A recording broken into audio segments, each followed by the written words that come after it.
அனைவருக்கும் இனிய புத்தாண்டு நல்வாழ்த்துக்கள். சென்னை 48வது புத்தக கண்காட்சி டிசம்பர் மாதம் 27ஆம் தேதி தொடங்கி நடைபெற்று வருகிறது. இந்த புத்தாண்டில் உங்களை அன்போடு புத்தக கண்காட்சிக்கு அழைக்கின்றோம். எண் 117 9வது வரிசை திருவள்ளுவர் பாதையில் சிந்தனை அரங்கம் அமைத்துள்ளது. தமிழ் தேசியம், சூழலியல், பண்பாடு, கலாச்சாரம், மருத்துவம் மற்றும் பல்வேறு விதமான தலைப்புகளில் புத்தகங்களை காட்சிப்படுத்தி இருக்கிறோம்.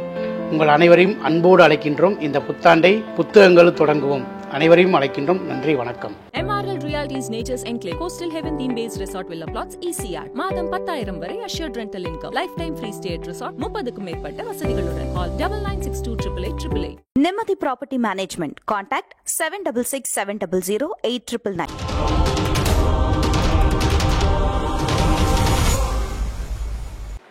பாராட்டுதலுக்குரிய பபாசினுடைய தலைவர், என் இனிய நண்பர் கவிதா சேது சொக்கலிங்கம் ஐயா அவர்களே, உங்களுக்கு என்னுடைய பிறந்த நாள் நல்வாழ்த்துக்களை முதலில் தெரிவித்துக் கொள்கிறேன்.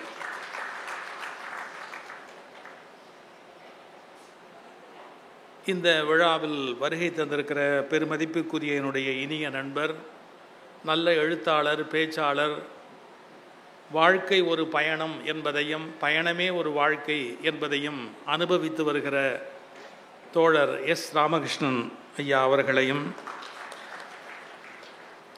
வயது என்பது ஒரு பொருட்டே அல்ல என்ற வாழ்வியலை பின்பற்றி வருகிற நான் மதிக்கிற மூத்த பெருமைக்குரிய சிந்தனையாளர், பேராசிரியர், எழுத்தாளர், பேச்சாளர் ஐயா ஆறு அழகப்பன் ஐயா அவர்களே, நன்றியுரை வழங்க இருக்கிற பூமோ சிவகுமார் அவர்களே, இங்கே வரவேற்புரை நல்கிய என் இனிய நண்பர் பபாசியின் செயலாளர் அன்பு தம்பி முருகன் அவர்களே, எல்லோருக்கும் இங்கே வருகை தந்திருக்கிற ரசிகர் பெருமக்கள் அனைவருக்கும், உங்களுக்கெல்லாம் இடையூறாக கேமராவை வைத்திருக்கிற யூடியூப் மீடியா நண்பர்களுக்கும், அவங்க உங்களுக்காவது கொஞ்ச நேரம்தான் இடையூறு, எங்களுக்கு வாழ்க்கை முழுக்க இடையூறு.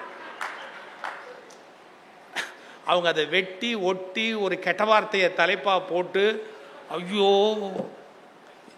அந்த வார்த்தையை படித்த உடனே 10 பேர் பதறி ஃபோன் பண்ணி திட்டி, நாள்தோறும் எம்ஜிஆருக்காவது ஒரு வில்லன் தான் எங்களுக்கு இவ்வளோ. விளையாட்டுக்கு சொன்னேன். இனிய நண்பர்கள், ஊடக நண்பர்களுக்கும் வருகை தந்திருக்கிற அத்துணை பெருமக்களுக்கும் என்னுடைய அன்பான வணக்கங்கள். தமிழுக்கும் வயதாவதில்லை, தமிழ் படித்தவர்களுக்கும் வயதாவதில்லை. ஆறு அழகப்பன் பாருங்கள், எவ்வளவு உற்சாகமாக, எவ்வளவு ஆர்வமாக அவர் எவ்வளவு செய்திகளை குறித்து கொண்டு வந்து பேச வேண்டும் என்று பேசிக்கொண்டிருக்கிறார். நான் ஆரம்பத்தில் ராமலிங்கர் பணிமன்றம் என்ற அருட்செல்வர் பொள்ளாச்சி மகாலிங்கம் ஐயா அவர்கள் அமைத்திருந்த அமைப்பிலே கல்லூரி படிக்கிற காலத்திலே மேடையிலே கொஞ்சம் பணிகளெல்லாம் செய்வோம். டாக்டர் ஔவை நடராஜன் எங்களை அதற்கெல்லாம் பழக்கினார். முத்தமிழ் காவலர் கியாபே விஸ்வநாதன் அவர்கள் திருச்சியிலிருந்து ரயிலில் வருகிறார், நீ போய் அழைத்து வா என்று என்னை சொன்னார். அப்போது நான் அவர் ரயிலில் வருகிற அந்த பெட்டியை தேடி அதன் வாசலிலேயே நின்றேன். சும்மா அப்படி ஒரு கிரேக்க சிற்பம் மாதிரி வெள்ளவெளேல்னு ஒரு தோற்றம் அவருக்கு. அந்த பெட்டியை விட்டு நெடு நல்ல உயரம் முத்தமிழ் காவலர் கியாபி விஸ்வநாதன் இறங்குறார். கையில் ஒரு சின்ன பிரீஃப் கேஸ் வச்சுருக்கார், வேறு ஒன்றும் இல்லை, இவ்வளோண்டு ஒரு பிரீஃப் கேஸ் அவருடைய தேவைகளுக்காக. அதை அவர் எடுத்துக்கிட்டு அப்படி இறங்கினார். நல்ல முதுமை அப்போவே அவருக்கு. நான் விழாவுக்கு அழைக்க போயிருக்கிறேன், அதனால ஐயா பெட்டியை கொடுங்க, நான் எடுத்துக்கிட்டு வர்றேன், வெளியில் வாகனம் நிற்கிது, பெட்டியை கொடுங்கன்னு. பெட்டியை கொடுங்கன்னு நான் சொன்னபோது அவர் ஒரு பதில் சொன்னார், எனக்கு ஒன்றும் அவ்வளோ வயசாகலை. அப்படியே அசந்துட்டேன், எனக்கு ஒன்றும் அவ்வளோ வயசாகலை, பெட்டியை அடுத்தவங்கிட்ட கொடுக்குற அளவுக்கு எனக்கு வயசாகலை தெரியுமா அப்படின்ட்டு அவர் பாட்டுக்கு அதை அப்படியே எடுத்துக்கிட்டு ஸ்ட்ரெயிட்டாக அப்படியே நடந்து அந்த ரயில்வே பிளாட்ஃபாரத்தில் நடந்த காட்சி இன்னும் என்னுடைய மனசில் அப்படியே நிற்கிது. முதுமை என்பதை மனதளவில் ஏற்றுக்கொண்டு விட்டவர்களுக்கு இளமையில் முதுமை வந்து விடுகிறது. மனதளவில் அதை நிராகரித்து விட்டவர்களுக்கு முதுமை கூட அவர்களை நெருங்குவதற்கு அச்சப்படுகிறது. அது ஒரு தனி குணம். பாருங்க, தனியாக வந்திருக்கிறேங்கிறார், இந்த வயதில் அவர் தனியாக வந்திருக்கிறேன் அப்படிங்கிறார். அதுவே ஒரு பெரிய விஷயம். அவருடைய அந்த தமிழ் ஆர்வத்தை நான் முதலில் வாழ்த்துகிறேன், பாராட்டுகிறேன். எனக்கு இன்னைக்கு ஒரு தலைப்பு, கற்பதும் நிற்பதும் அப்படின்னு ஒரு தலைப்பு. ரொம்ப சிம்பிள், திருக்குறளே இருக்கு. கற்க கசடர கற்பவை கற்றபின் நிற்க அதற்கு தக அப்படின்னு சொல்லியிருக்கிறார் திருவள்ளுவர். படிப்பது மட்டும் போராது, படித்த வழியிலே மனிதன் நிற்க வேண்டும். என்ன படித்திருக்கிறானோ எல்லா படித்த வழியிலே நிற்க முடியாது, அதில் தேர்வு செய்து கொள்ள வேண்டும்.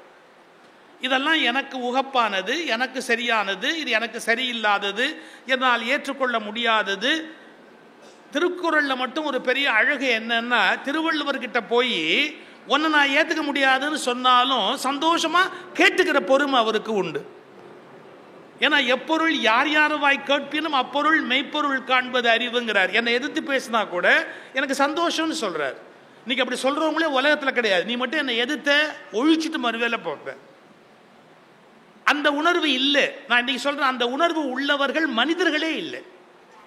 என் கருத்திலிருந்து மாறுபட உனக்கு உரிமை உண்டு என்பதை ஒப்புக்கொள்ள மறுக்கிறவர்கள் மனிதர்களாக இருப்பதற்கு தகுதியற்றவர்கள். என்னிலிருந்து நீ மாறுபடுவதற்கு உனக்கு முழு உரிமை உண்டு. அது மகனா இருக்கலாம், மருமகளா இருக்கலாம், மகளா இருக்கலாம், கணவனா இருக்கலாம், மனைவியா இருக்கலாம், தாத்தாவா இருக்கலாம், பாட்டியா இருக்கலாம், யாரவனா இருக்கலாம். மாறுகிறேன் என்று சொல்வதற்கான ஒரு உரிமை தரப்பட வேண்டும். மத நூல்கள் அதை தருவதில்லை. மத நூல்கள் தங்களை கேள்வி கேட்பதை சகிப்பதில்லை. விசாரிப்பதை, கேள்வி கேட்பதை, சிந்திப்பதை, ஆலோசிப்பதை, அதை எதிர்த்து ஒரு கருத்தை பதிவு செய்வதை மத நூல்கள் ஏற்றுக்கொள்வதே இல்லை. ஆனால் திருக்குறள் அப்படி அல்ல. என்னிலிருந்து மாறுபட்ட ஒரு கருத்தை நீங்கள் சொல்வதென்றாலும் நான் ஏற்றுக்கொள்ள தயாராக இருக்கிறேன் என்பதுதான் வள்ளுவர் கண்டறிந்த ஒரு வாழ்க்கை முறை. அதனால எது சரியில்லையோ அதை தூக்கி அந்தந்த தள்ளி வச்சிடலாம். ஆனால் எது சரியோ அதை நான் பின்பற்ற தொடங்கலாம். இந்த உலகத்தில் 1000 நல்லவை இருக்கலாம், 1000 நல்லவையும் நானே பின்பற்ற முடியாது. என்கிட்ட ஒருத்தர் கேட்டார், சார் இதுவும் சரியா இருக்கு. சில பேர் நாய் வாய் வச்ச மாதிரி ஒரு பழமொழி சொல்லுவான். எல்லாத்துலேயும் போய் தானே அதை செய்யணும், இதை செய்யணும், இதை செய்யணும், இது செய்யணும், எல்லாம் நல்ல. ஒரே வார்த்தை சொன்ன, தம்பி எல்லா நல்லதையும் நீ செய்ய முடியாது, ஆனால் நீ செய்கிற எல்லாமே நல்லதாக செய்ய முடியும். இந்த வித்தியாசத்தை வாழ்க்கையில் புரிஞ்சுக்கணும். எல்லா நல்லதையும் நானே பண்ண முடியாது, ஆனால் நான் செய்கிற எல்லா காரியமும் நல்ல காரியமாக பண்ண முடியும். அதை தெரிஞ்சுக்கிட்டு முதல்ல வாழ்க்கையை ஆரம்பின்னு. ஒரு 5-6 நல்லது இவ்வளோதான் நம்மளால் பண்ண முடியும். அதுக்கு மேலே நம்மளால் ஒரு பெரிய நல்லதுகளெல்லாம் உலகத்தில் செஞ்சுட்டு போக முடியாது. அது மாதிரி திருவள்ளுவர் சொல்வதில் ஏற்பதை ஏற்கலாம், ஏற்க மறுப்பதை நீங்கள் மறுக்கலாம். நிற்க அப்படின்னு ஒரு எல்லை கொடுக்குறாரு. புத்தக கண்காட்சியில் அந்த தலைப்பு நான் வச்சிருக்கிறேனே எதுக்காக அப்படின்னா, சார் இந்த உலகத்தில் ரொம்ப சிம்பிளாக புத்தகத்தை சப்போர்ட் பண்ணி ஒரே வரியில் ஏன் புத்தகம் படிக்கணும் அப்படிங்கிறதுக்கு விளக்கம் சொன்னவர் திருவள்ளுவர். எப்படி? அவன்கிட்ட போய் ஒருத்தர் கேள்வி கேட்குறான், சார் மனுஷனுக்கும் விலங்குக்கு என்ன வித்தியாசம் அப்படின்னு கேட்குறான். மனுஷனுக்கும் விலங்குக்கும் என்ன வித்தியாசம் அப்படின்னு ஒரே வரி திருவள்ளுவர் சொன்னார். மனுஷனுக்கு புஸ்தகம் படிக்க தெரியும், விலங்குக்கு புஸ்தகம் படிக்க தெரியாதுன்றது. புஸ்தகம் படிக்க தெரிஞ்சா அது மனுஷன், ஆனால் புத்தகம் படிக்க தெரியாட்டி அது விலங்கு. விலங்கோடு மக்கள் அணையர், இலங்கு நூல் கற்றாரோடு ஏனையவர். விலங்கோடு மக்கள் அணையர். விலங்கு மாதிரி யார் புத்தகம்லாம் எடுத்து படிக்காதவ. இதை விட சிம்பிளாக எப்படி சொல்ல முடியும்? ஆனால் சில பேர் வெக்கம் இல்லாமல் தன்னை விலங்குன்னு ஒத்துக்குவான். இப்பெல்லாம் நாங்கள் வசதியாக இருக்கிறோம், பிளேனில் வரோம். அப்போல்லாம் சொற்பொழிவாளரை பிளேன்லேயே ஏற்ற மாட்டான். அது ஏதோ தீட்டுங்கிற மாதிரி ஒதுக்கி வச்சுருப்பேன். காரே கொடுக்க மாட்டாங்க, பஸ்ஸில் தான் போயாகணும். அந்த ஒரு 30-35 வருஷத்துக்கு முன்னாடி படாத பாடுபட்டு நான் பஸ்ஸில் போகும்போது சார் ஒரு கியூ, ஒரு வரிசை, அந்த வரிசையில் பாருங்கள் உள்ளே போனோம், நம்பவே முடியாது. பஸ் வந்து நிற்கிது, பயங்கர கூட்டம். ஒருத்தர் என்ன பண்ணுறான், அந்த கூட்ட வரிசையை அப்படி ஒரு தள்ளிட்டு, அதுவும் ஒரு ஒரு தாய்மை அடைந்த பெண் நிற்கிறாங்க வரிசையில், அவங்கள ஒரு தள்ளிட்டு அவன் பாட்டுக்கு அப்படியே ஏறி போய் உள்ளே போய் சீட் பிடிச்சான், இடம் பிடிச்சி உட்காந்தா. அப்புறம் நாங்கள்லாம் வரிசையில் ஏறினதுக்கப்புறம் எனக்கு கொதிப்பு. நான் நேராக அவங்ககிட்ட போய் ஒரு கேள்வி கேட்டேன், சார் நீ எல்லாம் ஒரு மனுஷனா? நீ எல்லாம் ஒரு மனுஷனா? வரிசையில் நிற்கணுங்கிற உணர்வும் உனக்கு இல்லை, அதுவும் ஒரு பெண் நிற்கிறாங்க, தாய்மை அடைந்தவங்க நிற்கிறாங்க, அவங்கள தள்ளிக்கிட்டு நீ போய் ஏறி போய் ஒரு சீட் பிடிச்சி உட்காருறியே, நீ எல்லாம் ஒரு மனுஷனா அப்படி. ஸோ என் வாழ்க்கையில் மறக்க முடியாத விஷயம். அவன் சொன்னான், இல்லை இப்போ என்னங்கிறேன்னு. இப்போ அவனை பொறுத்த வரைக்கும் சீட் கிடைச்சாச்சு, உட்காந்தாச்சு, இது எதுக்கு இல்லை இப்போ என்னங்கிற அப்படின்னு. நான் யோசித்தேன், மனுஷன் இல்லாததுக்கிட்ட எனக்கு பேச தெரியாதுப்பா, நான் வேறு வழி இல்லை அப்படின்ட்டு வந்து இங்கே உட்காந்து என்னுடைய எனக்கு கிடைச்ச இருக்கையில் வந்து நான் உட்கார்ந்தேன். எனக்கு பக்கத்து இருக்கையில் இருந்தவன் ஒரு கேள்வி கேட்டான், நல்ல நோஸ்கட் வாங்கினீங்களாம். அது பாருங்க, நான் போய் ஒரு கேள்வி கேட்டு அவமானப்பட்டு வந்ததில்லை, அவனுக்கு அவ்வளவு சந்தோஷம். இந்த சமூகத்திலும் நல்லது சொல்லிக் கொண்டு இன்னும் நாங்கள் உயிரோடு இருக்கிறோமே, அதுவே எத்தனை பெரிய விஷயம் என்பதை நீங்கள் யோசித்து பார்க்க வேண்டும். நான் வேடிக்கைக்கு சொல்லலை, இந்த உலகத்திலே கஷ்டமான விஷயம் என்னன்னு கேட்டா, ஒரு மனிதனுக்கு நிஜமான நன்மையை செய்ய முடியாது. நிஜமான நன்மை நீங்க செய்யணும்னு நினைச்சா, உண்மையான நன்மையை செய்யணும்னு நினைச்சா உங்களை அவர்கள் அனுமதிக்க மாட்டார்கள். நன்மை செய்வது போல் நடித்தால் வரவேற்பார்கள், கூடுமான வரை அவர்களை அழிப்பதற்கு வழி செய்தால் உங்களை அதிகம் நேசிப்பார்கள். இந்த முரண் ஏன் எப்படி என்னன்னு தெரியல. யாராவது நல்லது செய்யணும்னு நினைச்சாலே அவர்கள் அதை நல்லதை செய்து முடிப்பது என்பது கஷ்டம். ஆனா திருவள்ளுவர் உலகத்துக்கு நல்லது சொல்ல, நல்லா படிப்பா, படிச்சதுக்கு அப்புறம் அது வழியில நில்லுப்பா, கற்க கற்ற வழியில் நிற்க, அதான் கற்பதும் நிற்பதும். புத்தக கண்காட்சி எதுக்கு வச்சிருக்கிறாங்க? அலங்காரத்துக்கா? இலங்கு நூல் கல்லாதாரோடு ஏனையவர், அதாவது இலங்கு நூல் கற்றவரோடு ஏனையவர். அதாவது படிக்கணும், ஒரு நூலை படிச்சா போராது, அதை வந்து உள்ள மனதுக்குள்ள வாங்கணும். எங்களுடைய அடிகளார் அவர்கள் ரொம்ப அழகா சொல்வாரு, பழைய அடிகளார் அவர்கள், என்னன்னா சாப்பிட்றது பெருசு இல்லப்பா, சாப்பிட்றதுல ஒரு பெரிய சாதனை இல்லை, சாப்பிட்றது செரிக்கணும் இல்லை. சில பேருக்கு செரிக்கவே செரிக்காது, சில பேருக்கு ஒரு ஆச்சரியமான கிரைண்டர் சார் அது. என்னன்னா எது போட்டாலும் வித்தின் 10 minutes அரைச்சி தள்ளிட்டு அடுத்தது அப்படின்னு கேட்கும். அது ஏதோ கோயம்புத்தூர் கிரைண்டர் இல்லை, அது ஏதோ ஒரு இன்டர்நேஷனல் கிரைண்டர் யாரோ ஒருத்த பண்ணி அதை உள் செட் பண்ணியிருக்கிறா, அது தனி. சில பேருக்கு அது ஒரு பெரிய யோகம்.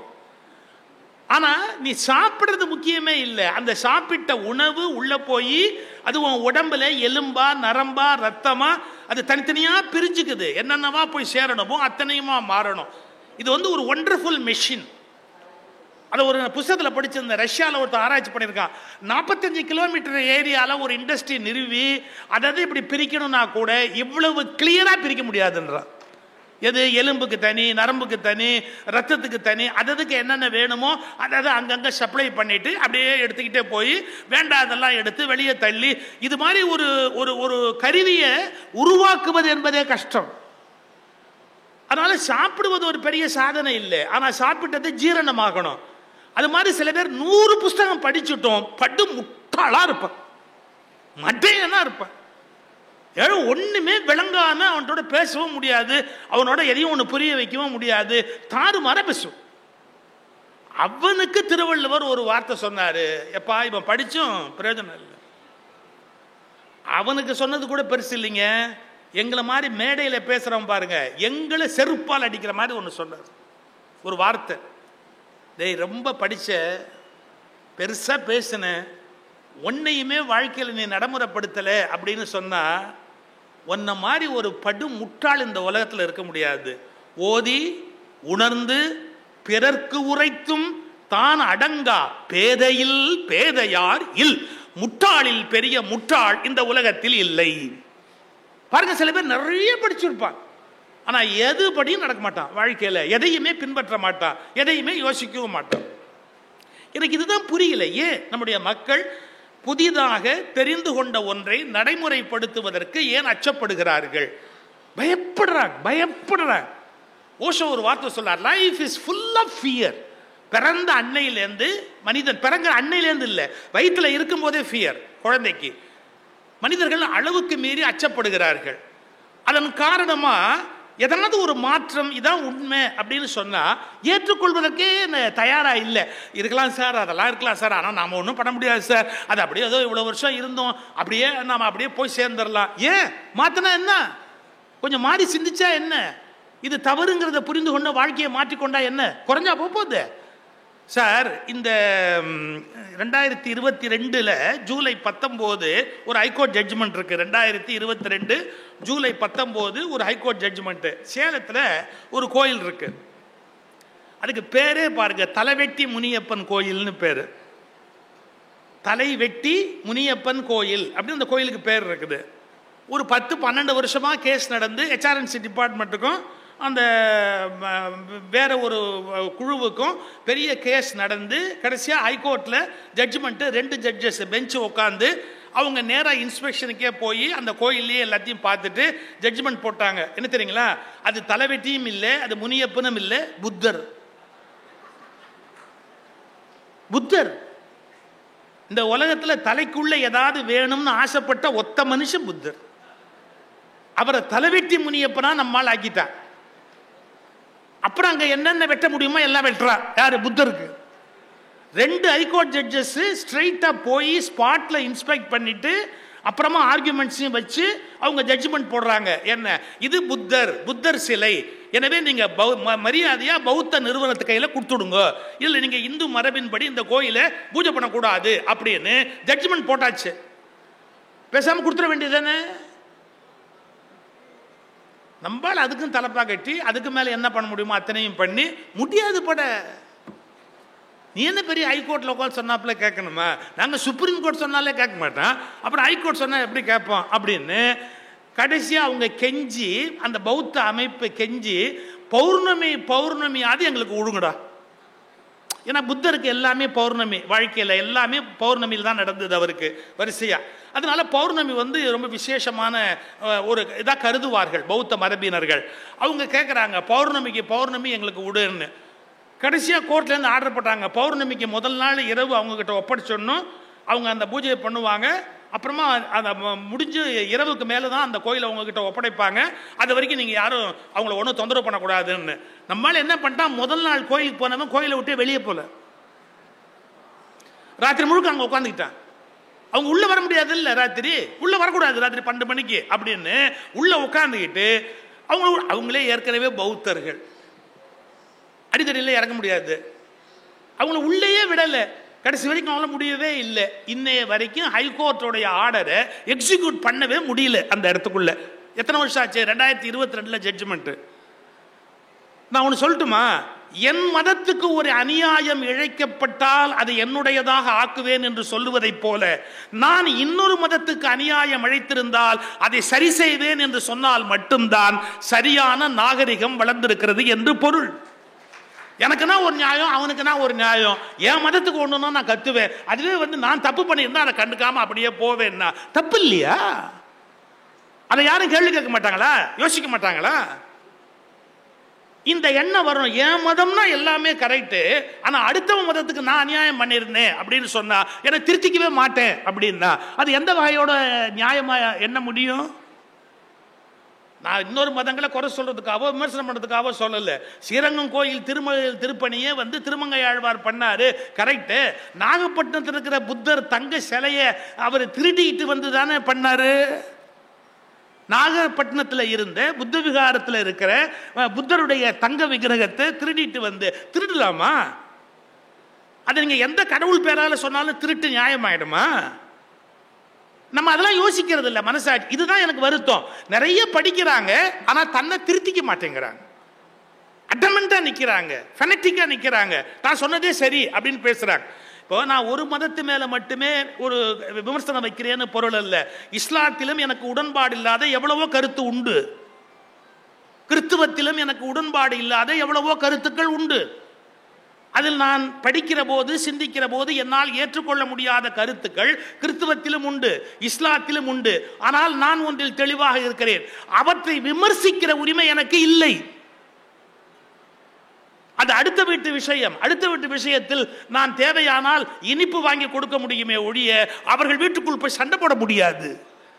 அதில் அவர்களில் யார் சரியான அறிவாளிகளோ அவர்கள் சண்டையை போட்டுக் கொள்ள வேண்டும். நான் போய் இதில் தலையிட முடியாது. ஆனால் என்னுடைய வீட்டில் ஒரு பிரச்சனை வருகிற போது அதில் நான் தலையிடுவது என்பது தவிர்க்க முடியாதது. இந்த உணர்வு நமக்கு வரல. நான் மற்ற சார் சுதந்திரத்தை பற்றி ஒரு டெஃபனிஷன் நான் சுதந்திர தின விழாவில் பேசும்போது ஜி டிவியில் சொன்னேன். என்னை யாரும் அடிமையாக்க கூடாது என்பது மட்டும் சுதந்திரம் அல்ல, நானும் யாரையும் அடிமையாக்க மாட்டேன் என்று கற்றுக்கொள்வதுதான் உண்மையான சுதந்திரம். நான் அடிமைத்தனத்துக்குத்தான் எதிரியாக இருக்கிறவனே ஒழிய யாரோ ஒருவனை எனக்கு அடிமையாக வைத்துக் கொண்டு சுதந்திர தின விழா கொண்டாடினால் என்னை விட மோசமான நபர் இந்த உலகத்தில் இல்லை. நம்ம என்ன நினைக்கிறோம், நான் யாருக்கும் அடிமையா இருக்க மாட்டேன், ஆனா எனக்கு 2 பேர் அடிமையா இருக்கணும் அப்படின்னு நினைச்சா அது எப்படி பண்பாடோடு சேர்ந்தது? ஏன்னா தன்னெஞ்சு அறிவது பொய்யற்க, பொய்த்த பின் தன்னெஞ்சே தன்னை சுடும். மனத்துக்கண் மாசியில நாதல் அனைத்து அரண். முதல்ல உன் மனசாட்சியை கேளு, நீ சரியா இருக்கியா, நீ பண்றது சரியா, இந்த காரியம் பண்ணலாமா, நம்ம இந்த மாதிரி ஒரு தவறை செய்யறமே அது நியாயமா, எல்லாத்தையும் யோசிக்கணும். நான் எதற்காக இந்த கருத்தை சொல்றேன்னா, நான் மற்ற மதங்களுடைய எல்லா செயல்களும் நியாயம் என்று ஏற்றுக்கொள்ளவில்லை. எனக்கு சில கருத்து வேறுபாடு உண்டு. நான் மதமாற்றத்தை ஒப்புக்கொள்ளுகிறவன் இல்லை, பெண்ணடிமைத்தனத்தை ஒப்புக்கொள்ளுகிறவன் இல்லை. அண்மையில தாலிபான்ல ஒன்று போட்டிருக்கிறார், பெண்கள் இருக்கிற வீட்டில் ஜன்னல் இருக்கக்கூடாது, பெண்களுடைய தன்மை வெளியில் படக்கூடாது என்பதற்காக தாலிபான்ல என்ன பண்ணிருக்கிறாங்க, ஜன்னல் இருக்கக்கூடாது. ஏற்கனவே ஜன்னல் இருக்குமானால் அது அடைத்து வைக்கப்பட வேண்டும். நியாயமா அது? என்னால் அதை ஏற்றுக்கொள்ள முடியாது. ஆனா நான் என்ன சொல்ல வரேன் அப்படின்னு கேட்டா, இன்னொருவரை பற்றிய விமர்சனத்தில் எனக்கு ஒரு எல்லை இருக்கு, அந்த எல்லையோடு நான் திரும்பி வந்துடணும். அதுக்கு மேல் நான் எந்த எல்லைக்குள்ளேயும் போக முடியாது. ஆனா என்னுடைய மனசாட்சி சொல்லணும், நான் சரியா இருக்கிறேன்னா, என்னுடைய விஷயத்துல நான் நேர்மையா இருக்கிறேன்னா, நான் செய்யக்கூடாத தவறுகளை செய்யறேனா அப்படிங்கறத யோசிக்கணும். இந்த நாட்டில் புஸ்தகத்துக்கு பஞ்சமா, இலக்கியங்களுக்கு பஞ்சமா, நூல்களுக்கு பஞ்சமா? எல்லாம் படிக்கிறோம், மனப்பாடம் பண்றோம், ஒப்பிக்கிறோம், எல்லாம் பண்றோம், எதையுமே நம்ம லைஃப்ல எடுத்துக்கிறது இல்லைன்னா எப்படி வாழ்க்கை மாறும்? நீங்க இதை படிச்சிருப்பீங்களோ படிக்கல, ராமானுஜர் வாழ்க்கை வரலாறு படிச்சிருந்தீங்கன்னா தெரியும். சிற்பி பாலசுப்ரமணியத்துடைய புஸ்தகம் அருமையான புஸ்தகம், கலைஞரும் எழுதியிருக்கிறாரு. ராமானுஜருடைய வாழ்க்கை வரலாறு குமாரவாடி ராமானுஜாச்சாரியார் எழுதியிருக்கிறாரு. இன்னும் ஒரு 10-20 பேர் ராமானுஜருடைய வாழ்க்கையை ரொம்ப அழகா நல்ல ரொம்ப அருமையான முறையில் எழுதியிருக்கிறாங்க. சிற்பி பாலசுப்ரமணியம் கொஞ்சம் விரிவாக எழுதியிருக்கிறார். அது ஒரு பக்கம் இருக்கட்டும். ஒரு சம்பவம் சொல்றேன் கேளுங்க. காஞ்சிபுரத்தில் திருக்கச்சி நம்பிகள்னு ஒருத்தர் இருந்தார். காஞ்சிபுரத்தில் இருந்ததால் அவருக்கு திருக்கச்சி நம்பிகள்னு பேர். ராமானுஜர் அவரை ரொம்ப மரியாதையாக மனதில் கொள்ளுவார். ஆனால் அவர் வேறு வர்ணம். பட் அவர் மேலே ரொம்ப மரியாதை உண்டு ராமானுஜருக்கு. ராமானுஜருக்கு குரு பெரிய நம்பிகள்னு ஒருத்தர். அந்த பெரிய நம்பிகள் வீட்டு கிரகப்பிரவேசம் காஞ்சிபுரத்தில். அவர் வீடு கட்டி வீட்டுக்கு புண்ணியாவச்சனம் பண்ண போறார், கிரகப்பிரவேசம் பண்ண போறார். அந்த பெரிய நம்பிகள் கிரகப்பிரவேசம் பண்ண போற போது இதை பாருங்க, நாளைக்கு காலையில விடிய காலையில கிரகப்பிரவேசம்னு வச்சிருக்கிறாங்க. ராத்திரி ஒரு 11-12 மணிக்கு என்ன பண்ணிட்டார் இந்த திருக்கச்சி நம்பிகள், நேரா பெரிய நம்பிகள் கட்டி இருக்கிற வீட்டுக்கு போய் ஒவ்வொரு ரூமா பார்த்து, இது இன்னாரையா, இதுதான் இதுவா சயன அறையா, இதான் தலிகை பண்ற இடமா, இதுதான் சமையல் ஆகுது, அப்படி எல்லாம் பார்த்துட்டு கடைசி வரைக்கும் போய் புழக்கடை தோட்டம் எல்லாத்தையுமே இப்படி பார்த்துட்டு ரொம்ப சந்தோஷம் அப்படின்னு ஒரு வார்த்தை சொன்னார். அப்போ எல்லாரும் கேட்டாங்க, என்னங்க கிரகப்பிரவேசம் நாளைக்கு காலையில் தான், ஆனால் நீங்கள் இப்போ பார்க்குறீங்களே என்ன சமாச்சாரம்? அந்த காலத்து மரபுப்படி வேறு வர்ணத்தவர்கள் ஒரு எல்லையோடு நின்று வீட்டுக்குள்ளே வர முடியாது. அது கிரகப்பிரவேசம் ஆயிட்டா அப்புறம் உள்ளே பார்க்க முடியாது. எங்கே பெருமாளுக்கு பூஜை ஆகும், எங்கே தலிகையாகும் எல்லாம் தெரிஞ்சுக்கணும்னா நான் இப்போ பார்த்தா தான் உண்டு. நாளைக்கு அப்புறம் இங்கே எல்லாம் கிரகப்பிரவேசம் பண்ணியாச்சுன்னா புண்ணியாச்சனம் பண்ணியாச்சுன்னா நான் உள்ளே வர முடியாது. அதனால நான் எல்லாத்தையும் இப்போவே பார்த்துட்டேன், ரொம்ப சந்தோஷம், நல்ல வீடு, அவர் நல்லா இருப்பார்னு சொல்லுங்கன்ட்டு வெளியே போயிட்டார் அவர் பாட்டுக்கு. உடனே ஓடி போய் ராமானுஜர்கிட்ட சொல்றாங்க இந்த சமாச்சாரத்தை, இந்த மாதிரி திருக்கச்சி நம்பி வந்துட்டாரு, எல்லோ ரூமுக்குள்ளேயும் போயிட்டு போனாரு, அந்த சமயக்கட்டு வரைக்கும் போனாரு, புழக்கடை வரைக்கும் போனாரு, தோட்டத்து வரைக்கும் போனாரு. அப்படி டக்குன்னு ராமானுஜர் சொன்னார், நாளை காலை கிரகப்பிரவேசம் நிறுத்தப்பட்டது. பெரிய நம்பிகள் முதல்ல பெரிய நம்பிகள்கிட்ட போய் சொல்றாங்க, இது மாதிரி உங்க வீட்டுக்குள்ள பூந்தாரு, இங்கெல்லாம் பார்த்தாரு, அங்கெல்லாம் பார்த்தாரு, அவர் இது வரைக்கும் போனாரு அப்படி பெரிய நம்பிகள் சொன்னாரு. நாளை காலை கிரகப்பிரவேசம் நிறுத்தப்பட்டது அப்படின்னு. நிறுத்தப்பட்டது அதை உடையாந்து ராமானுஜர்கிட்ட சொல்றாங்க, இந்த மாதிரி நிறுத்தப்பட்டதுன்னு பெரிய நம்பிகள் சொன்னார். கரெக்ட், திருக்கச்சி நம்பி உள்ள போயிட்டார்ல, ஆமா, நாளை காலை கிரகப்பிரவேசம் நிறுத்தப்பட்டது. யாருக்கும் ஒன்றும் புரியல. அப்ப என்னங்க அர்த்தம், அவர் உள்ள விடக்கூடாதா என்ன? நீங்க ராமானுஜருடைய ஸ்டேட்மெண்ட் கேட்கணும். இல்லை, மிக உத்தமனான திருக்கட்சி நம்பியின் பாதம் பட்ட இடத்தை நாம் வேறு மந்திரங்கள் சொல்லி கெடுத்து விடக்கூடாது.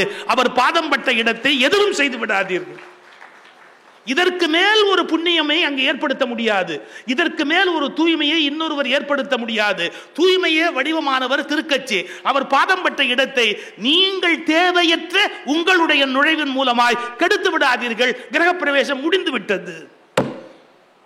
இலக்கியத்தில் இருக்குல்ல, ராமானுஜர் வாழ்க்கையில் இருக்குல்ல, எல்லாருடைய வாழ்க்கையில் இருக்கல. என்ன அப்படிப்பட்ட ஒரு குலத்தை சார்ந்தவர் வீட்டில் வந்து போனது, உண்மையான பக்தியுடையவர் வந்து போனது என்பது சிறந்த விஷயம் என்று சொல்லுகிற போது நாம் ஒரு சிலரை மட்டும் அர்த்த மண்டபத்துக்குள் நுழையக்கூடாது என்று சொல்வது எந்த வகையில் நியாயமானது?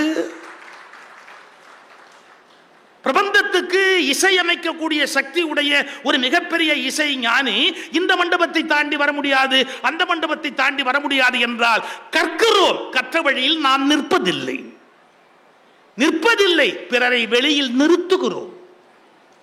அது இன்னும் அவமானகரமானது. நான் ஏன் இவ்வளவு கோவப்படுறேன் அப்படின்னு பல பேர் கேட்கிறாங்க. சார், இன்னைக்கு என்ன சொல்றாங்க, இந்து மதம் அப்படியே கீழே போயிடுச்சு, மற்ற மதங்கள்லாம் மத மாற்றத்தாலையும் வன்முறையினாலும் வளர்ந்துகிட்டே வருது அப்படி ஒரு சார்ஜ் சொல்றாங்க. ஒரு நிமிஷம். இந்த மதத்துல ஃபார்வர்ட் இருந்தாங்க, ஓபிசி இருந்தாங்க, ஷெட்யூல்டு காஸ்ட் இருந்தாங்க, எல்லாருமே இருந்தாங்க. முதல்ல யார் வெளியே நிறுத்தினது? சார், நம்ம வெளியில நிறுத்தி வச்சா எவனோ கூட்டிட்டு போக மாட்டானா? நீயும் உள்ள விட மாட்ட, இன்னொருத்தனும் கூட்டிட்டு போக கூடாது, நீயும் மதிக்க மாட்ட, இன்னொருத்தரும் மதிக்க கூடாது அப்படின்னா how can we can tolerate this cruelty? நீயும் மதிக்க மாட்ட, அடுத்தவனையும் மதிக்க விட மாட்ட அப்படின்னா யாரும் இந்த கொடுமையை சகிச்சுக்க முடியாது. அப்ப நம்ம ராமானுஜர் வழியில் நின்றோமா? இவ்வளவுதான் என்னுடைய கேள்வி. ராமானுஜருக்கு சிலை வைக்கிறோம், அந்த சிலைக்கு என்ன பேர் தெரியுங்களா? தி ஸ்டாச்சு ஆஃப் ஈக்குவாலிட்டி. எப்படி? தி ஸ்டாச்சு ஆஃப் ஈக்குவாலிட்டி, சமத்துவத்தின் சிலை. சமத்துவத்தின் நிலை, சமத்துவத்தின் சிலை சரி, சமத்துவத்தின் நிலை, சமத்துவத்தின் சிலை வைத்தால் போதாது, அதை தலை வைப்பதற்கு நம்முடைய சமய குருமார்கள் பழக வேண்டும். இன்னொரு மனிதனை, ஒரு வார்த்தை சார் பாரதி வரியில எனக்கு ரொம்ப பிடிச்ச வரி, மனிதர் நோக மனிதர் பார்க்கும் வழக்கம் இனி உண்டோ. இப்படி பார்க்காதேங்கிறார், நோகர் மாதிரி பார்க்காதேங்கிறார். அவன் சில இடத்துல சார் கூச்சமே இல்லாம அவன் என்ன சாதி, அவங்க என்ன ஆளு, எத்தனை இடத்துல கேட்கறாங்க தெரியுங்களா? பெரிய பெரிய இடங்கள்ல கேட்கறாங்க, அவன் என்ன சாதி, அவன் என்ன ஆளு அப்படின்னு. எனக்கு ரொம்ப அதிசயமா இருக்கு, இது என்ன பழக்கம் இது அப்படி. பாரதி மனிதர் நோக மனிதர் பார்க்கும் வழக்கம் இனி உண்டோன்னு கேட்கிறார். எவ்வளவு பெரிய விஷயம். அவனை ஏகத்தாளமா பார்க்காத, தாழ்வா பார்க்காத, குறைவா பார்க்காத, என்ன அப்படின்னு கீழ் நோக்கி அவனை கீழன்னு பார்க்காத. மனிதர் அப்படி பார்த்தா தாங்க முடியாது. மனிதர் நோக மனிதர் பார்க்கும். ஒரு அருமையான சூஃபி கதை. ஒரு சூஃபி ஞானி நல்ல ட்ரெஸ் பண்ணுவார். சூஃபீஸில் வந்து சில பேர் ஒவ்வொரு மத்தரும் அவங்கவுங்க சௌகரியப்படி இருப்பாங்க. ஒருத்தர் ஜவ்வாதி வித்தவர் இருக்கிறாரு, இசை பாடினவர் இருக்காரு. சூஃபீஸ் வந்து நம்முடைய சித்தர்கள் மாதிரி வித்தியாசமானவங்க. ரொம்ப நல்ல உடை உடுத்துவார். உங்களுக்கு சரியாக புரிஞ்சுக்கணுன்னா எப்படி இந்த ஓஷோ காஸ்ட்லியாக ஒரு ட்ரெஸ் போடுவாரோ அது மாதிரி, இல்லை ஓஷோக்கு அப்புறம் நம்ம நித்யானந்தா எப்படி ட்ரெஸ் பண்ணுவாரோ அது மாதிரி. அவர் கோல்டுலேயே பண்ணுவார், இவர் கொஞ்சம் வேற மாதிரியான ட்ரெஸ் எல்லாம் பண்ணுவார். இந்த சூஃபி ஞானி நல்ல ட்ரெஸ் பண்ணிட்டு பாருங்களேன். அப்படி போகும்போது ஒரு நாய் படுத்துருக்குது, ஒரு தெரு நாய் படுத்துருக்குது. அந்த தெருநாயை பார்த்த உடனே அவர் ஒரு அருவருப்பா ஒரு அலட்சியமா அந்த நாயை எப்படி பார்த்துட்டு, இது பாருங்க இந்த துணி பற்றக்கூடாதுன்னு தன்னுடைய துணியை அப்படி உயர்த்தி பிடிச்சிக்கிட்டு அந்த நாய் மேலே பற்றக்கூடாதுன்னு ஒரு அருவருப்பா ஒரு பார்வை பார்த்துட்டு அந்த பக்கம் போனார். டக்குன்னு அந்த நாய் கூப்பிட்டுது, 1 minute. நீங்க நாயெல்லாம் பேசுமாலாம் கேட்காதீங்க, பேசுறவெல்லாம் நாயான்னு கேட்காதீங்க, கதை தானே. நாய் பேசிச்சு, என்ன கேட்டு தெரியுங்களா? 1 minute. இப்போ ஒரு பார்வை பார்த்தி அதுக்கு என்ன அர்த்தம்? அப்படியே ஒரு அருவருப்பா ஒரு பார்வை பார்த்தி அதுக்கு என்ன அர்த்தம்? ஒருவேளை என் மேலே உன் துணி பட்டுட்டா உனக்கு அது தீட்டாயிடும், இல்லை அழுக்காயிடும், அசிங்கமாயிடும், என்னமோ ஒன்று ஆயிடும் இல்லையா? அது ஆகக்கூடாதுங்கிறதுக்காக துணி அப்படி வசதி பிடிச்சல. ஆமாம், அதை எடுத்துகிட்டு போய் ஒரு பக்கெட் தண்ணியில் போட்டு முக்கி எடுத்தால் எல்லாமே போயிடுமேடா. ஒரு பக்கெட் தண்ணியில் அதை முக்கி எடுத்தாச்சுன்னா எல்லாமே முடிஞ்சு போச்சு இல்லை, எல்லாமே போயிடும் இல்லை. இப்போ அந்த நாய் சொல்லிச்சு பாருங்க, இதை தண்ணியில் போய் மூக்குனா எல்லாமே போயிடும். ஆனால் இப்போ நீ என்ன அருவருப்பா நீ பார்த்தியே, அந்த பார்வை என் மேலே விழுந்தது, இதை 7 கடலில் போய் கழுவுனாலும் போவாதுரா. நீ என்னை எவ்வளோ அலட்சியமாக பார்த்த, தெருநாய் தானேன்னு என்ன ஒரு பார்வை பார்த்தல, அப்போ அந்த அலட்சியத்தை நான் எப்படிடா தாங்குவேன்? ஏன்னா நீ எவ்வளவு மனிதர் நோக, மனிதர் பார்க்கும் என் உயிர் நோக நீ பார்த்திய ஒரு பார்வை, என்ன இது ஒரு நாய் தானேன்னு பார்த்தியே, அதை என்னால் தாங்க முடியல. 7 கடல்ல போய் குளிச்சா கூட என்ன நீ பார்த்த பார்வையோட அழுக்கு போகாதேன். டக்குன்னு அந்த ஞானி சரண்டர் ஆயிட்டார். நம்ம சித்தமழையார் புத்தகம் தான் எழுதியிருக்கிறேன், சேது சொக்கலிங்கம் போட்டிருக்கிற சித்தமழையார்னு ஒரு புத்தகம் இருந்து அதில் இந்த இன்சிடென்ட் எடுத்து போட்டிருக்க மாணிக்க வாசகருடைய நாயேனை அப்படிங்கிறதுக்கு விளக்கம் எழுதும்போது இதை எழுதியிருக்கிறேன். ஒரு நிமிஷம் பாருங்க, அந்த நாய் இப்படி சொன்ன உடனே இந்த ஞானி ஒரு நிமிஷம் அப்படியே சரண்டர் ஆகி, நான் தப்பு பண்ணிட்டேன், நான் தப்பு உன்னை நான் அப்படி பார்த்துருக்க கூடாது அப்படின்னு சொல்லிட்டு அடுத்த வார்த்தை சொல்லிச்சு. அப்போது நீ எனக்கு அறிவுரை சொன்னேன்னா நான் இன்னும் கொஞ்சம் திருந்திடுவேன், நீ என்னோட குருவாயிர, எனக்கு குருவாக இருந்து வழிகாட்டேன். அது சொல்லிச்சு பாருங்க ஒரு வார்த்தை, உன்ன மாதிரி மட்டமான ஆளுக்கெல்லாம் நான் குருவாக இருக்கிற ஐடியா இல்லை.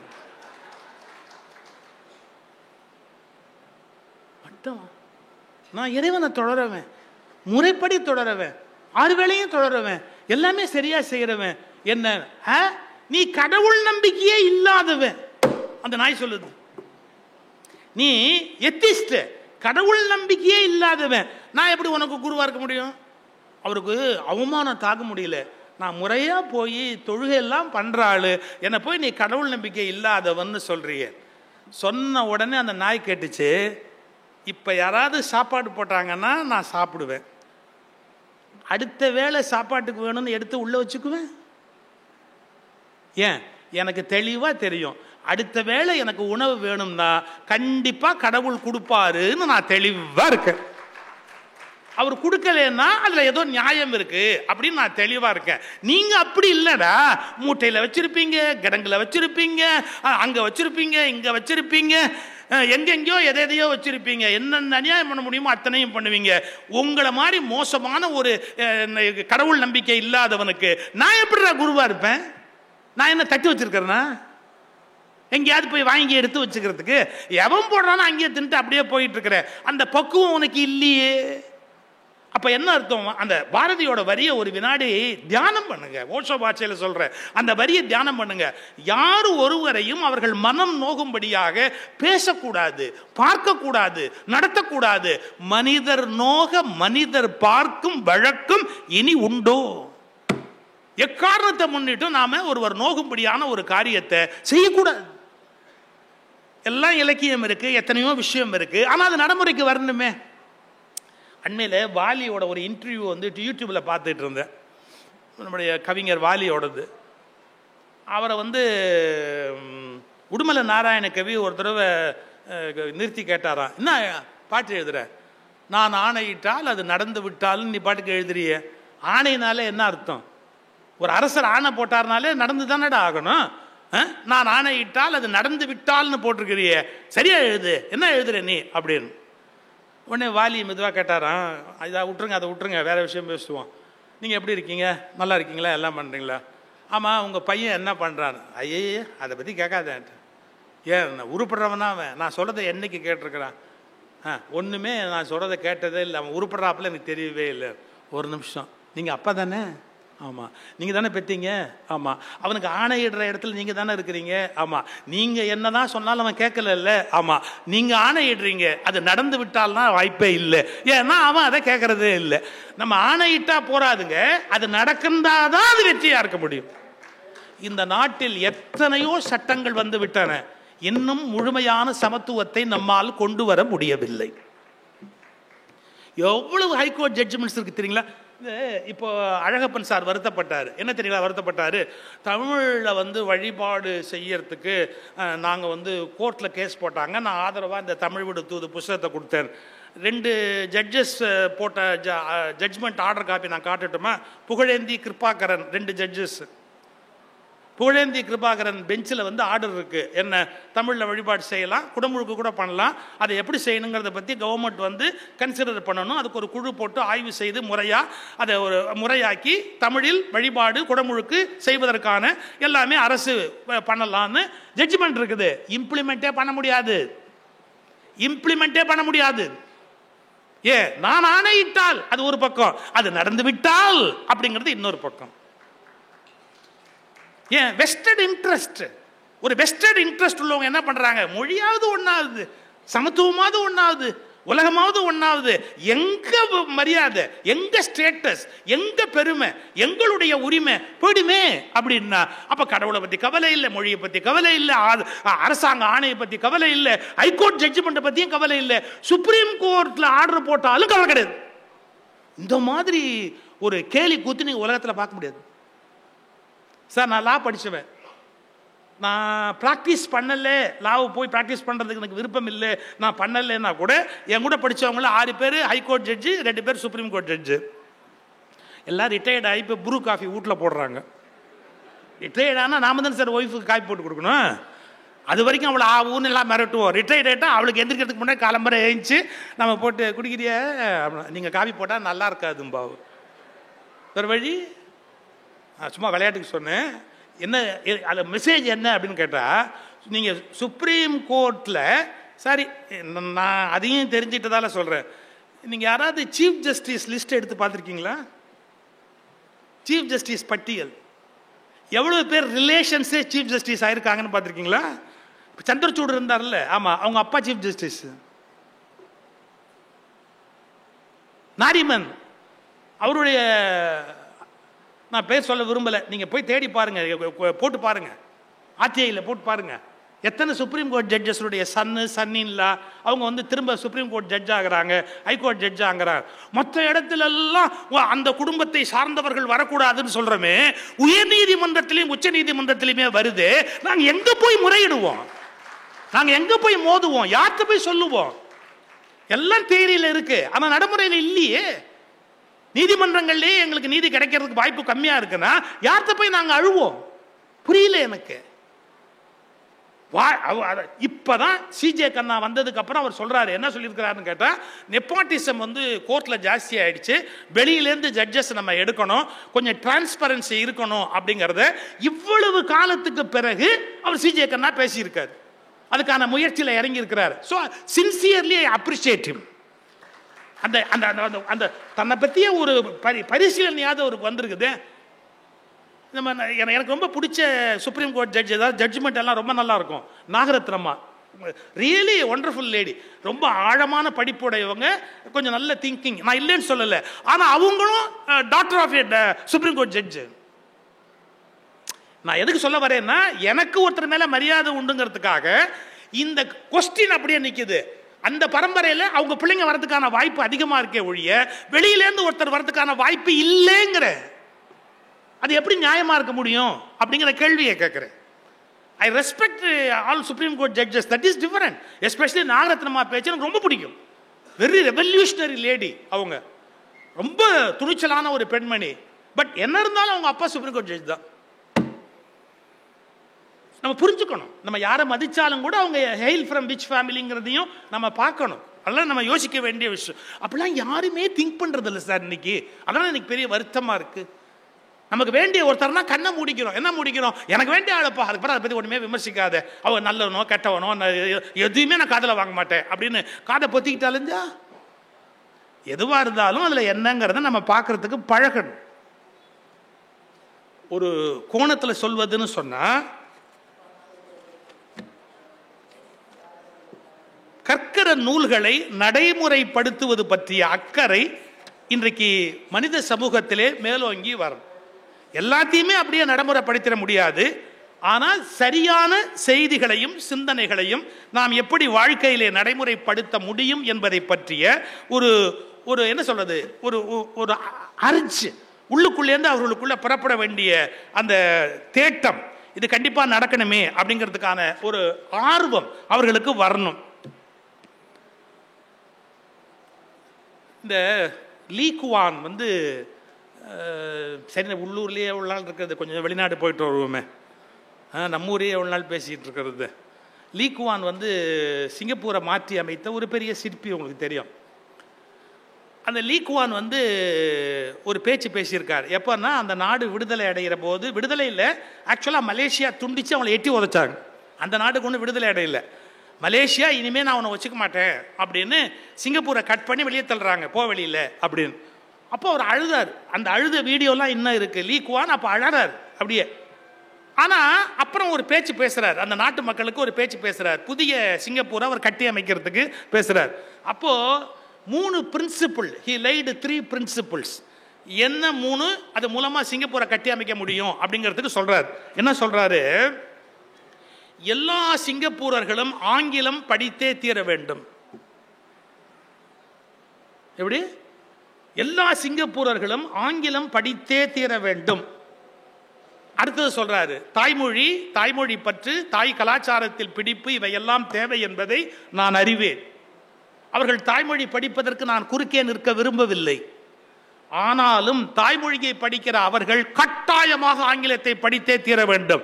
நாளை இந்த சிங்கப்பூரை நான் ஒன்றாக வைத்திருக்க வேண்டும் என்றால் அதற்கு சரியான இணைப்பாக ஆங்கிலம் மட்டுமே நீடிக்க முடியும். அதனால் இந்த சிங்கப்பூர் மக்கள் எல்லோரும் கண்டிப்பாக ஆங்கிலம் படிக்க வேண்டும் அப்படின்னு ஒரு உத்தரவு, அவருடைய ஃபர்ஸ்ட் பாயிண்ட். நான் என்ன கேட்க வரேன், இங்கே எல்லாம் தமிழ்நாட்டில் சில பேர் இப்போ புதுசாக ஒன்று ஆரம்பிச்சிருக்கான். நாங்கள்லாம் ஹிந்தி படிக்கணும்னு ஆசைப்பட்டோம், எங்களுக்கு ஹிந்தி படிக்க விடல. எங்களை மட்டும் ஹிந்தி படிக்க விட்டுருந்தா நாங்கள் அப்படியே வானத்தில் போய் கொடி ஏற்றிருப்போம். நாங்கள் அப்படியே போய் என்னென்ன அற்புதம்லாம் பண்ண முடியுமோ அவ்வளோ அற்புதமும் பண்ணியிருப்போம். எங்கள் தலைமுறை 2 தலைமுறையை நாசமாக்கிட்டாங்க, ஹிந்தி படிக்க விடலை அப்படின்னு. நான் கேட்குறேன், வடக்கத்திக்காரங்களை ஏன் இங்கிலீஷ் படிக்க சொல்லலை? கட்டாயமாக இங்கிலீஷ் படிங்கடா. நாங்களும் இங்கிலீஷ் படிக்கிறோம், நீங்களும் இங்கிலீஷ் படிக்கிறீங்க. அவன் தாய்மொழி அவன் படிங்கடா. தாய்மொழியை படிங்க, இங்கிலீஷை படிங்க. தாய்மொழியை படிங்க, இங்கிலீஷை படிங்க. இந்த நாட்டில் பிரச்சனையே கிடையாது. நமக்கு இந்தி மேல வெறுப்பு கிடையாது. எவனோ ஒருத்த மட்டும் 2 மொழி படிப்பான், மற்றவன் 3 மொழி படிப்பானான்னு ஒரு கேள்வி இருக்கு. சார், எனக்கு நீ கழுதைக்கு சுமையேற்றுற மாதிரி எனக்கு 3 ஏத்துவ, நீ மட்டும் 2. உன் தாய்மொழியில நீ படிச்சுட்டு மேல வருது ஈஸி உனக்கு, எனக்கு அது கஷ்டம். அப்ப நீ என்ன மட்டும் எப்பவுமே கஷ்டத்துல வச்சுட்டு நீ மட்டும் ஈஸியா வந்து உட்காருவியா எல்லாத்துலயும்? நான் என்ன கேட்கிறேன், இந்தியா முழுக்க ஆங்கிலமே தொடர வேண்டியது தானே, அந்நிய மொழி. அதனால அப்ப எங்களுக்கு இந்திய அந்நிய மொழி, உனக்கு ஆங்கிலம் அந்நிய மொழினா எங்களுக்கு இது அந்நிய மொழி தானேப்பா. அது எங்க தாய்மொழியா இல்ல எங்க சித்தியா பெரியம்மாவா?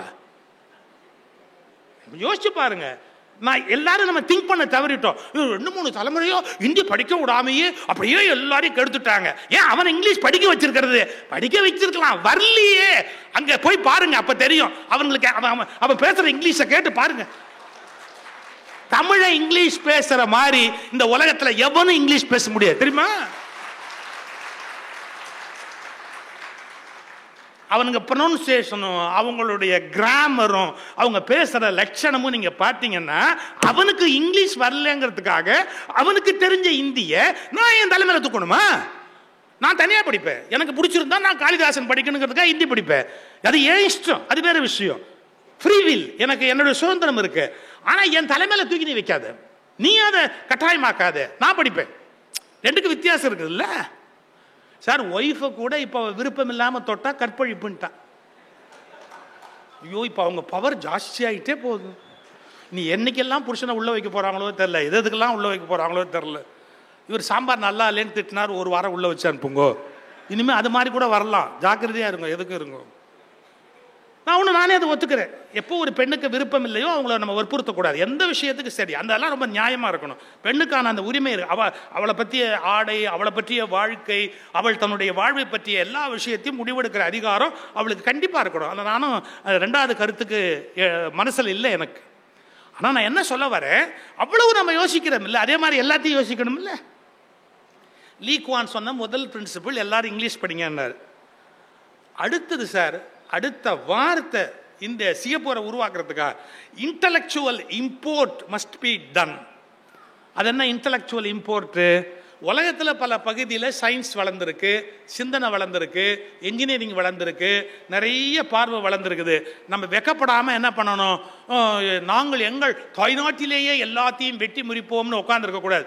இன்டலெக்சுவல் இம்போர்ட் முதல்ல அவனை கொண்டார். ஆனால் லீ குவான் எவ்வளோ கெட்டுக்காரர் தெரியுங்களா? Let us start intellectual import now Then after 20 years we will start intellectual export. நீங்க 20 வருஷம் அவனை கொண்டா நீங்க வச்சு அவன் எப்படியெல்லாம் எல்லாத்தையும் பண்றான் அப்படிங்கறதெல்லாம் கவனிச்சுக்கிட்டு அவங்ககிட்ட இருந்து நீ கத்துக்க வேண்டியதெல்லாம் கத்துக்கிட்டு அவனை விட நீ மேல போகணும். சார், ஒரு நல்ல மாணவனுக்கே இலக்கணம் என்ன சார்? ஆசிரியரிடம் கற்றுக்கொண்டு ஆசிரியரை தாண்டி போவது தானே ஒரு நல்ல மாணவனுக்கு இலக்கணமே. இதை வெக்கம் இல்லாம அவர் சொல்றாரு, intellectual import is essential for Singapore now, so we will bring. அதுல எந்த விதமான டவுட்டுமே கிடையாது அப்படிங்கிறார். கடைசியா ஒன்று சொல்றாரு, zero tolerance for corruption on any account, 0% tolerance for corruption. At the same time என்ன, ஆட்சியில் இருப்பவர்களுக்கு மிக அதிக சம்பளம் கொடுக்கப்படும். நம்ம ஊர்ல தான் 1 ரூபாய் 2 ரூபாயிலேயே பல பேர் இருந்துடுறாங்க. நம்மளாம் முடியல, நமக்கெல்லாம் 50,000 1 லட்சம் இருந்தா கூட நம்மளால ஒன்றும் பண்ண முடியல. எப்படி சார், நீ இவ்வளவு பெரிய பவர்ல உட்கார்ந்து இருக்கிறவங்க குறைவா சம்பாதிச்சா வாழ முடியுமா? அவங்களுக்கு ஒரு 10 லட்சம் ரூபாய் 25 லட்சம் ரூபாய் 50 லட்சம் ரூபாய் சம்பளம் இருக்க வேணாமா? அவங்க எத்தனை பேர் பார்க்க வராங்க? அவங்கள எத்தனை பேருக்கு அவங்க விருந்து கொடுக்கணும்? எத்தனை இடத்துக்கு அவங்க போகணும்?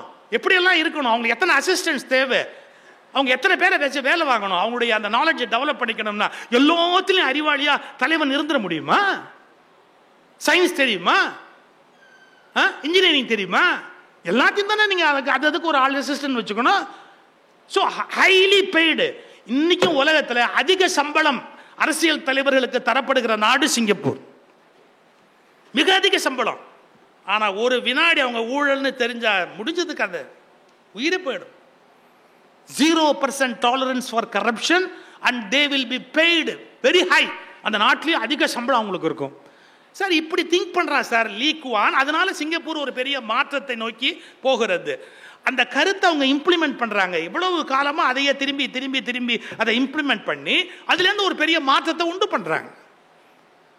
இதெல்லாம் நம்ம யோசிக்க வேண்டிய விஷயம். பலரை படிக்கிறோம் அப்படின்னு சொன்னா நம்ம அந்த உண்மைகளை ஆழமா சிந்திப்பதற்கும் நடைமுறைப்படுத்துவதற்கும் கடமை உடையவர்கள்.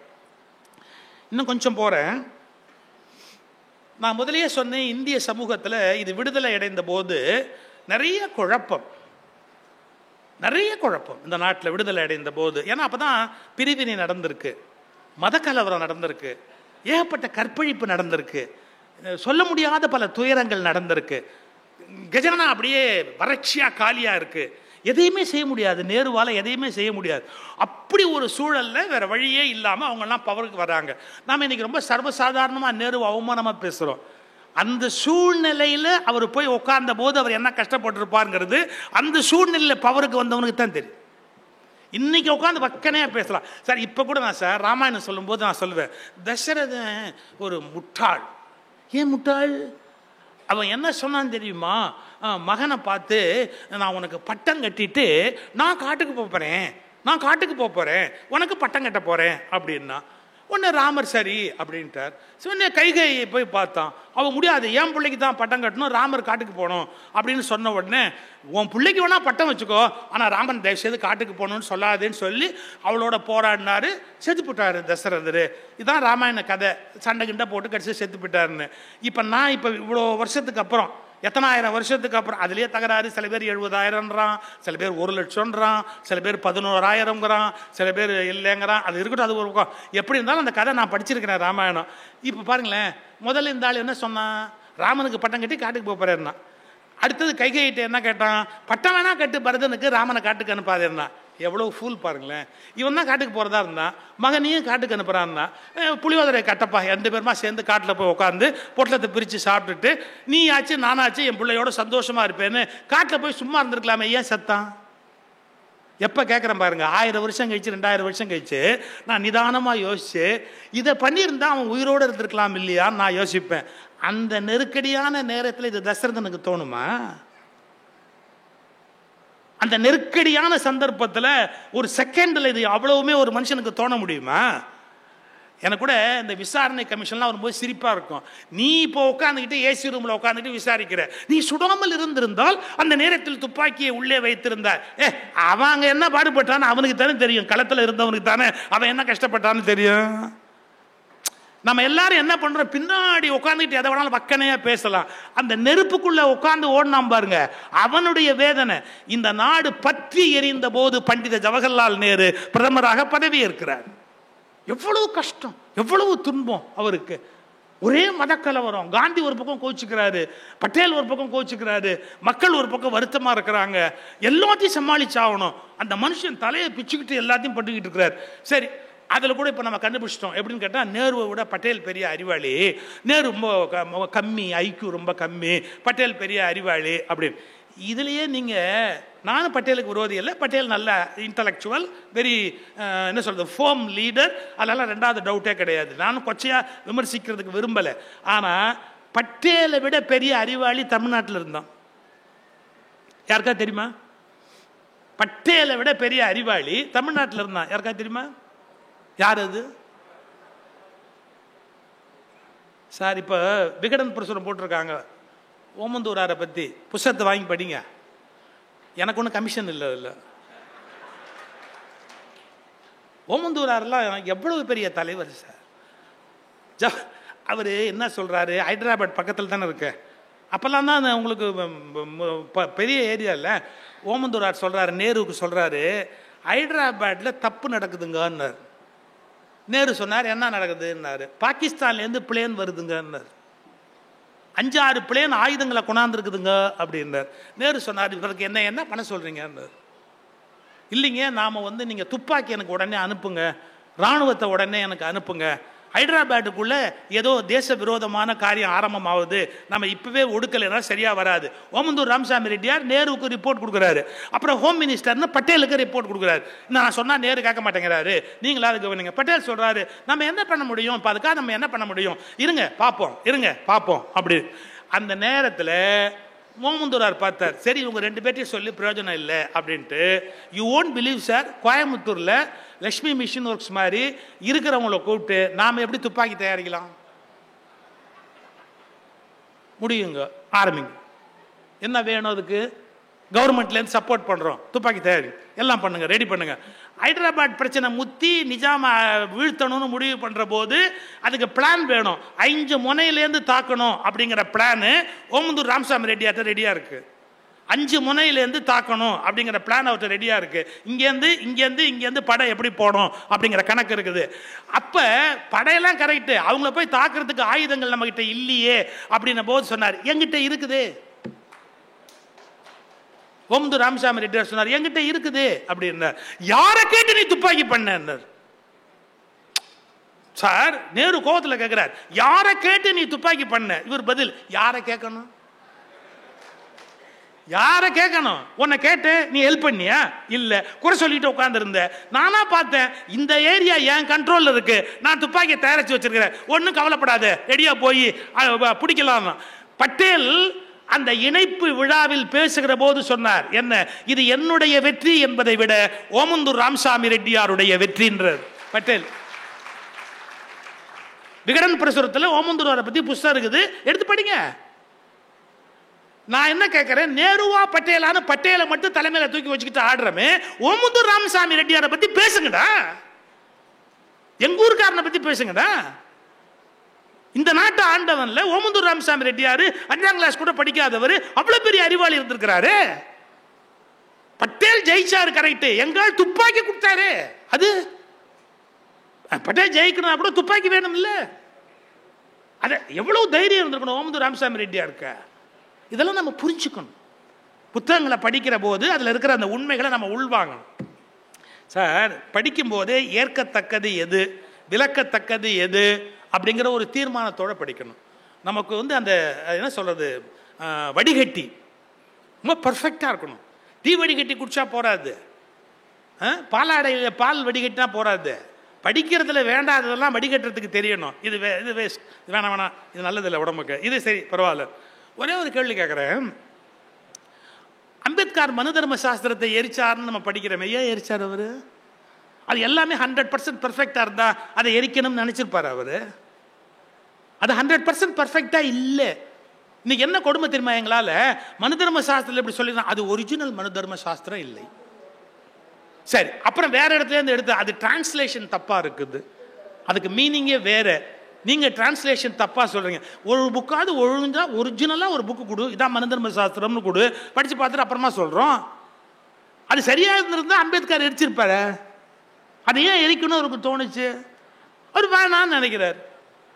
அவர் பேர் சொன்னாலே இப்போ பல பேருக்கு எரியுது. சார், இது ஜனநாயக நாடு. எங்கிட்ட கூட சில பேர் சேர்த்துறாங்க. ஒரு காலத்தில் ஒழுங்காக ராமாயணம் பாரதம்னு பேசிட்டு தேங்காய் மூடி வாங்கிக்கிட்டு சௌக்கியமாக மாலைகள்லாம் போட்டுட்டு பட்டு புடவை பட்டு வேஷ்டியெல்லாம் கொடுப்பாங்க, எல்லாத்தையும் வாங்கிக்கிட்டு சௌக்கியமாக இருந்தியா? உனக்கு என்ன புத்தி கெட்டு போச்சா? எதுக்கு தேவையில்லாமல் இதெல்லாம் நீ பேசுகிற? உனக்கு இதெல்லாம் தேவையா? இல்லை இங்கே பொட்டி வாங்கிட்டியா, அங்கே பொட்டி வாங்கிட்டியா அப்படின்லாம் கேட்குறாங்க. பொட்டி வாங்குற அளவுக்கு நான் ஏழை இல்லை. அது மட்டும் இல்லை, நான் மானஸ்தன். எவங்கிட்டையும் ஒரு சல்லி காசு, என் காசு இருந்தால் விட மாட்டேன். இன்னும் ராயல்ட்டி வரல சார். ஒரு காசு என்னது வெளியில் நல்லா விட மாட்டேன். இன்னொருத்திட்ட போய் ஒரு காசு வாங்கவும் மாட்டேன், கையேந்தி வாங்க மாட்டேன். எனக்கு எதுக்கு? அது ஒரு பக்கம் அப்படியே இருக்கட்டும். அதுக்கு நான் யாரையும் சொல்ல விரும்பலை. அதுக்கு பதில் என்ன சொன்னாங்க, அவர் பேரை நீங்கள் திரும்பி திரும்பி சொன்னதுக்கு பதிலாக கடவுள் பேரையாவது சொல்லியிருக்கலாம் அப்படின்னு. உங்களுக்கு ஒரு நல்ல விஷயம் ஓஷோ சொன்னதை சொல்லிவிட்டு நான் முடிச்சிட்றேன். ஓஷோட்ட சொன்னால் ரொம்ப பக்திமானவர். தினம் 1008 தடவை கடவுள் பேரை சொல்வார். காலையில் 7 மணிக்கு ஆரம்பித்தா 8:30 வரைக்கும் பூஜை பண்ணுவார். கடவுள் பேரை சொல்லாமல் அவர் இருக்க மாட்டார். உட்காந்தாலும் கடவுள் பேர், எந்திரிச்சாலும் கடவுள் பேர், எப்போவுமே கடவுள். அப்படியா? உங்களுக்கு தெரியும், ஓஷோ கிண்டல் அடிப்பாருன்னு. ஒரு கதை சொல்கிறேன். என்ன, ஒரு ஊருக்கு ஒரு சாமியார் வந்தார். சார், சாமியார் ஒரே ஊரில் இருக்கக்கூடாது சார், இது ஒரு நோட் போட்டுங்க. அவங்க ஒரு ஊர்லேருந்து அடுத்த ஊருக்கு போகணும். எவ்வளோ நேரத்தில் போகணும்னு நான் கணக்கு சொல்லட்டுமா? நான் சாஸ்திரம் படித்தவன். என்ன தெரியுங்களா? காலையில் கறந்த பசுமாட்டை மாலையில் கறப்பதற்குள்ளாக சன்னியாசி வேறு ஊருக்கு போக வேண்டும். எவ்வளோ டைம் பார்த்தீங்களா உங்களுக்கு? 12 ஹவர்ஸ்க்கு மேலே கிடையாது. காலையில் கறந்த பசுவை மாலையில் கறப்பதற்குள்ளாக அல்லது மாலையில் கறந்த பசுவை காலையில் கறப்பதற்குள்ளாக ஒரு இடத்தில் தங்கக்கூடாது. 12 ஹவர்ஸ்க்கு மேலே அவங்க தங்கக்கூடாது, அடுத்த இடத்துக்கு போயிடணும். சன்னியாசிகளுக்கு விதிக்கப்பட்டது. இப்போ எப்படிறான்னா, கறப்பதற்கு இனிமேல் அந்த ஊரில் யாருமே இல்லை என்ற வரையில் அதே ஊரில் தங்கி கறக்க வேண்டிய அளவுக்கு கறந்து விட்டு அதன் பிறகு அடுத்த ஊருக்கு போகலாம். காலம் இப்படி மாறி போச்சு. ஓஷோ கிண்டல் அடிச்சார். அது மாதிரி அந்த சாமியார் அந்த வீட்டுக்கு போனார். ஒருத்தர் வீட்டுக்கு போனார். அந்த அந்த வீட்டுக்கு போனால் அவன் வீட்டுக்கு இல்லை அவர் போய் ஒரு ஊரில் உட்கார்ந்தாரு. அந்த ஜனங்கள்லாம் வந்தாங்க. எங்கள் ஊரில் சார் அந்த ஆள் ஒரு 24 ஹவர்ஸ் கடவுள் பேர் ரொம்ப திருப்பி திருப்பி சொல்லிகிட்டே இருப்பான், ரொம்ப பக்திமான். அப்படியா? ஐயோ, ஆனால் ஒன்று, எவனுக்கும் ஒரு 10 காசு செய்ய மாட்டான், எவங்கிட்டையும் இனிமையாக பேச மாட்டான், யாருக்கும் நல்லது செய்ய மாட்டான். ஆனால் அவன் கடவுள்கிட்ட சாமி கும்பிடுவான், எல்லாம் பண்ணுவான். அப்படியா? நாளைக்கு காலையில் பார்த்துக்கிறேன். மறுநாள் காலையில் அவன் பூஜை எத்தனை மணிக்கு பண்ணுவான்னு கேட்டார். அவன் 7க்கு ஆரம்பித்து 8:30 வரைக்கும் பூஜை பண்ணுவான். 7க்கு போயிட்டார் இந்த சாமியார் அவன் வீட்டு வாசலில். அவன் பேர், ஐயோ இங்கே நான் அந்த மாதிரி ஒரு பேர் சொல்லி யாராவது இங்கே இருந்தால் என்னை கொண்டு விடுவீங்க, அதனால் எக்ஸ்ன்னு போட்டுக்குங்க. உங்களுக்கு பிடிக்காதவன் பேர் அங்கே போட்டுங்க, ஒரு ஆப்ஷன். உங்களுக்கு யார் பிடிக்காதோ அவன் பேர் அங்கே போட்டுக்குங்க. நான் வெறும் கீப் இட் அஸ் எக்ஸ், அவ்வளோதான், நம்ம கணக்கு முடிஞ்சு போச்சு. இந்த எக்ஸ் இருக்கிறான் பார்த்தீங்களா, அந்த அவன் வாசலில் போய் நின்னார். அவன் அப்போ தான் பூஜை ஆரம்பிக்கிறான். டிங்கின்னு மணியெல்லாம் அடித்து பூஜை ஆரம்பித்தான். அவன் பேரை சொல்லி கூப்பிட ஆரம்பித்தார். வச்சுங்க, ஏபிசிடி அது பிரச்சனை இல்லைல்ல, ஏபிசிடி அவனு பேர் சொல்லி கூப்பிடணும்ல. வாசலில் போய் நின்றுக்கிட்டு, இப்போ எங்கள் வீட்டு வாசலில் வந்தால் சுகீஷம் தானே ஒருத்தர் கூப்பிடுவார், சார் இருக்காரான்னு. அது மாதிரி A B C D A B C D A B C D A B C D A B C D A B C D கத்துறாரு சாமியார். அவன் பூஜை பண்ணலான்னு உட்காந்தா ஒருத்தன் பேர் சொல்லி கூப்பிட்டு எரிச்சலாக இருக்கும்ல அவனுக்கு, இரிட்டேஷன். ஒரு 10 நிமிஷம் ஆச்சு, பூஜை பண்ண முடியல அவனால். எந்திரிச்சு நேராக வெளியே வந்தான். அறிவிருக்கா அவனுக்கு? நிம்மதியாக பூஜை பண்ண விட்றியா, சாமியை கும்பிட விட்றியா? நீ இப்போ எப்போ பார்த்தாலும் என் பேரை சொல்லிச்சு உயிரை எடுக்கிறிய, ஏன் இப்படி? இதே தான் நீ மேலே போனால் அவர் கேட்பார்.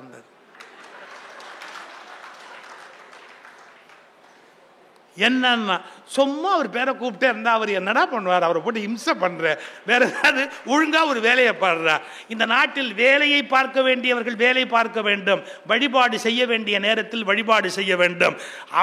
அவரவருக்கு பிடித்த தலைவர் பெயரை சொல்லுகிற போது ஏன் கடவுள் பெயரை சொல்லி இருக்க கூடாது என்று கேட்பது ஒரு ஜனநாயக நாட்டில் சரியான அணுகுமுறையாக இருக்க முடியாது. தன் கொள்கையை இன்னொருவனுக்கு திணிப்பது என்பது தவறான ஜனநாயகம். சார் நான் சொன்ன பார்த்தீங்களா, எனக்கு ஒன்றும் அரசியல் ஆர்வம் இல்லை. ஆனால் என்ன சொல்லட்டுமா, ஜனநாயக நாட்டில் அரசியல் பற்றி சிந்திக்காமல் யாராலும் இருக்க முடிவதில்லை. நான் ஏன் இதை பற்றி பேச போகிறேன்? இல்லை, நிம்மதியாக இருந்தேன், சௌக்கியமாக இருந்தேன். ஆனால் வேறு வழி இல்லை, என்னால் நான் சொல்ல வேண்டியிருக்கு. அதனால இன்னும் சொன்னால் மணிக்கணக்காக சொல்லிட்டு போகலாம். நிறைய நம்முடைய இலக்கியங்களில் நேரிய சரியான பாதை வழங்கப்பட்டது. ஆனால் தேவையற்ற, அவற்றை பின்பற்றாத, நல்லவற்றை நடைமுறைப்படுத்தாத ஒரு குழப்பம், அது காரணமாக நாம் மிகப்பெரிய சிக்கலில் இருக்கிறோம். கற்கிறோம், கற்ற வழியில் நிற்கிறோமா என்று கேட்டால் தேர்தலில் நிற்கிறோம், தெருவில் நிற்கிறோம், சிலையாக கூட நிற்கிறோம். ஆனால் கற்ற வழி நிற்கிறோமா என்ற கேள்வியை கேட்டால் இல்லை என்ற பதில் வேதனையாக இருக்கிறது. கற்பது போராது, கற்ற வழியில் நிற்பது என்பது மிக முக்கியம் என்ற கருத்தை உங்கள் மனதில் இன்றைக்கு விதைத்து வாய்ப்பளித்தமைக்கு நன்றி கூறி, நான் ராமகிருஷ்ண சார்கிட்ட சொன்னேன், எனக்கு ஒரு சின்ன சிக்கல் இருக்குது, அதனால் நாங்கள் நீண்ட நேரம் இருக்க முடியல, மன்னிச்சுக்கோங்க அப்படின்னு அவர்கிட்ட தனிப்பட்ட முறையில் நான் மன்னிப்பு கேட்டிருக்கிறேன். நான் இடையில போகிறேன்னு தப்பாக நினைக்காதீங்க. அது என்ன சிக்கல்ங்கிறத அவர்கிட்ட மட்டும்தான் சொல்ல முடியும். அதனால அவர்கிட்ட சொன்னேன், மன்னிச்சுக்கோங்க. வணக்கம். அன்னை பர்னிச்சர்ஸ், அன்னை திருமண சீர்வரிசை பொருட்கள், டிவி, ஃபிரிட்ஜ், வாஷிங் மெஷின் உள்ளிட்ட 200க்கும் மேற்பட்ட பொருட்கள் அடங்கிய திருமண சீர்வரிசை ரூபாய் 99,000 மட்டுமே. தமிழகம் முழுவதும் இலவச டோர் டெலிவரி. தொடர்புக்கு 7550014440 9345044044.